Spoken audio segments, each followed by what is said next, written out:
Hello, my name is Bruno and welcome to another episode of Grand Startup Tour TV. Today, I'm in the capital of Hungary, Budapest. I have a personal history with this city. I lived here for a few months a couple years ago, and back then the tech scene was starting to boom, and there was this little company called Prezi. Today, that company is a major international success, and I was really curious to know what has evolved since then until today. So this is the reason why I'm here today, and I've talked with a few entrepreneurs to understand what has changed since then. Is a great place geographically. There's always an argument where is actually the centre of Europe. Budapest has a very good claim to be the centre of Europe. From here it's very easy to get to evolving countries in the region: Croatia, Macedonia, Kosovo, Albania. We're not far from Austria, Germany. Location-wise, it really is location, location, location. The education system here is very good, mathematically and technically.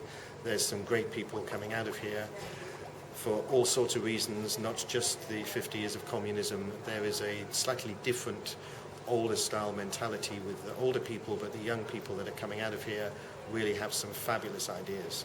We are on the beginning of a long way, a long run. That means that there is more and more facilities, co-working places, and advisory offices who are specialized or will be specialized to helping the startups to succeed. From the government point of view, there is more and more funds who are open to that point, and hopefully those peoples who had succeeded in the western part of the world, like people from Prezi, Pocket Guide, Logmein, Ustream, they are in a sort of cooperation helping those startups who are only at the beginning of their stage. So it's coming back, the experience and how to succeed.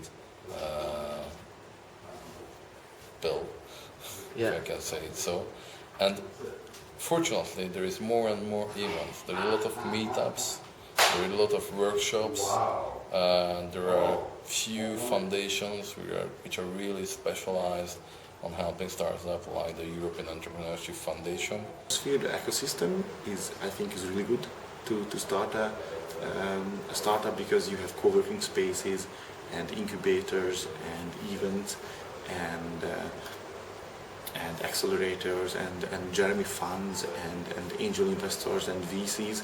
So it's starting to get really good place to start a business. And it's not crowded. We have any talents, so it's really good in that aspect. But yeah, if you want to start a Hungarian company, the legally Hungarian, that the whole law thing and the taxation and whatnot, it's quite painful. So it will suck a lot of energy out of you. That's my experience. But it's worth it in later on. Quite fortunate situation for Budapest and Hungary, that we have some globally successful startups like Prezi, Ustream, Logmein, and I could say that this is a difference between Hungary and most of the countries around us or in the region. So I would say that this is quite fortunate situation. That we have global startup experience coming out of Hungary, but also I would say that this is the most scarce resource here in Hungary, that this global startup experience. So people who've been there, done that. So everybody is in the whole ecosystem. We are all inexperienced in some way. And I started thinking about creating something like a startup back in 2007. I didn't know that I didn't really think that it was possible to get venture capital, and I think it wasn't. But by 2010, 2000, 2010 and 2011, things started to accelerate thanks to the Jeremy programs. I don't know if you know about it. It's basically for accelerating venture capital investment. And at the moment, I think it's pretty easy to get investment. Primarily, we really enjoy it here. I mean, it's a fantastic city. It's Friday evening, and we're standing on the roof of a hotel next to a swimming pool doing this interview. Probably not too many cities in the world you can kind of have the lifestyle you have here. It's very cheap. Of course, the women are beautiful. It's an amazing place. The internet speed here is like ridiculously fast. 120 megabit in my home is like $40 a month or something. It's crazy. It's EU. It's well connected. There are a few issues with this part of the world, though. Former Soviet Union, or Soviet Union Iron Curtain, however you want to define it. It's quite bureaucratic. You have to sign and stamp everything you could possibly imagine doing. Everyone has to fill in like a daily attendance log if you want to hire people. Even starting the company, it took us a long time to figure it out. Although the tech scene here in Budapest is still in an early stage, we can clearly see that there's a lot of people involved.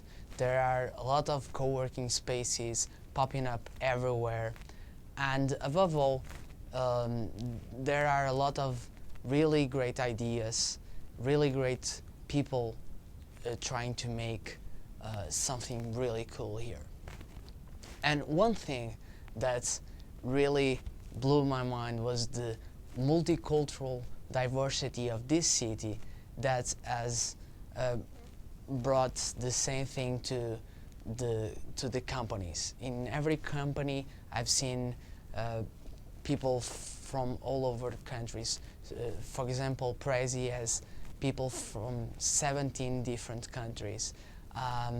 Other companies are founded by foreigners that come here to live in Budapest and stay here and create their own thing. And that was really fantastic. I interviewed a few entrepreneurs and challenged them to pitch their idea to us. So check out these videos. That's how the word itself is coming from. Prezi as a product is usually when people who know about Prezi think about a type of competition of PowerPoint. It's partly true, but I also have to mention that Prezi is aiming to be much more than just a presentation tool. Actually, the whiteboard that you can see here is also one of the biggest competitions of Prezi, because Prezi is aiming to be a product, a tool which can be used from A to Z when you sit down with your friends, with your colleagues, and you start brainstorming and just like drawing some things or making some notes. From that moment, through the mind mapping section, let's say, until you get to the point when you can present your idea to your friends or your audience. So for the whole process, it's a product that can be used. And yeah, that's it more or less. We also say that Prezi is a great solution if you want to share your ideas, which are longer than a tweet but shorter than a book. So basically, it's a great tool that helps you to share your ideas with other people, other culture. And my newest startup is Moiste Színház, which translates to Tonight Theatre. The idea is quite simple. So we are sell discounted half-price tickets for theaters the very last day online. So we came up with this idea with a really good friend of mine because we wanted to know why young people don't go to theaters, even the brightest, the most intelligent ones. And we realized that it's mostly because we don't really like to plan ahead, for 1 month or 2 months, what will we do that day. So we wanted to do some last minute thing. So much the thing has is works like that. You go to our website and you see, I don't know, 20 different showings or pieces.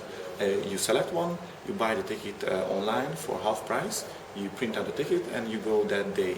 So The founders of NoiseSpot, which is a social jukebox service, or we also call it a social pubbing service. The core concept behind the service is that people can vote about the playlist at a place, say a bar. You walk in, you start our application, and then you check in and see the playlist on your mobile screen, and then you can vote on the songs you like, and we will play the songs that most people like at any time. We install our service at the bars, and then if you visit a place that has our service, then you can use it. So, hello, my name is Tibor Szász and I'm the founder of Clouddeck. I started this project because I see SoundCloud as a cool music platform, and on top of it I built a music service which consists of a desktop player, playlist sharing website and a mobile application. And the other important ingredient is the discovery engine, which you can find many unheard new and cool tracks. What about Kitchen Budapest? Kitchen Budapest is a place where we help ideas to lift off the ground through education, incubation and play.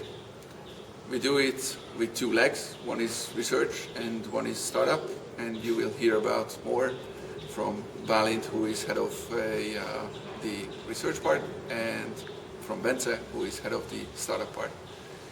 So this place was actually born in 2007, and if we look back on the time track, then we will see a place more like a hackerspace or more like a DIY lab in 2007. Since that we changed a lot.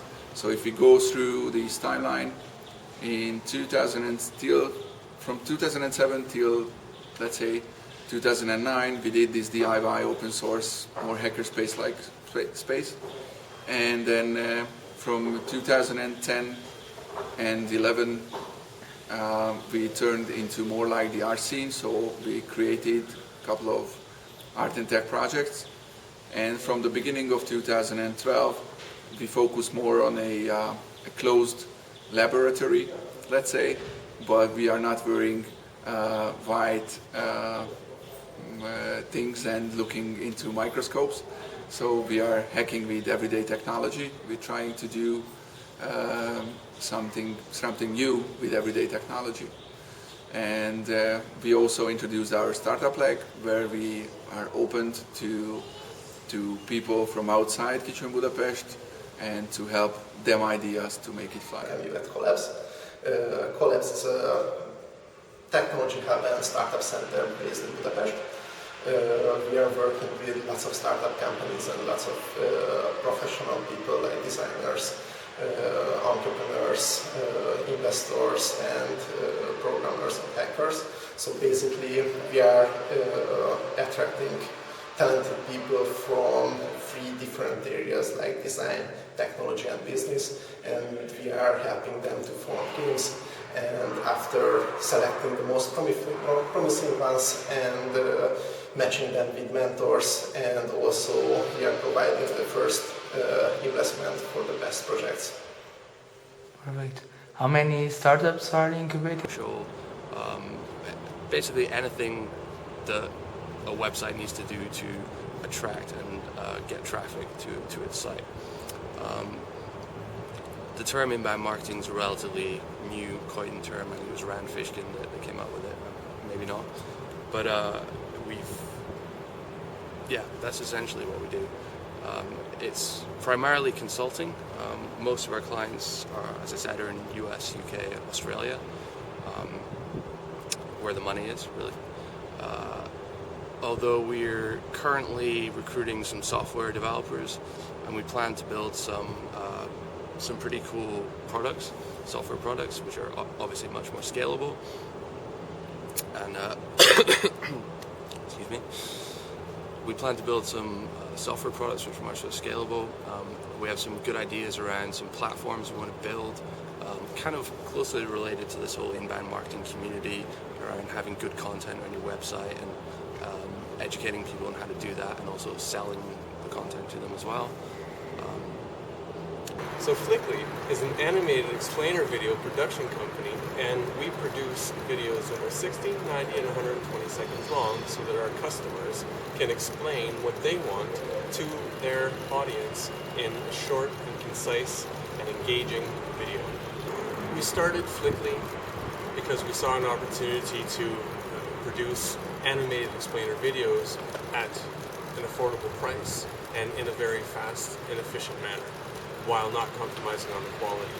And one of the reasons we can do this, and that we can get our message out to the world, is because we've also got a technical background, introducing Torben.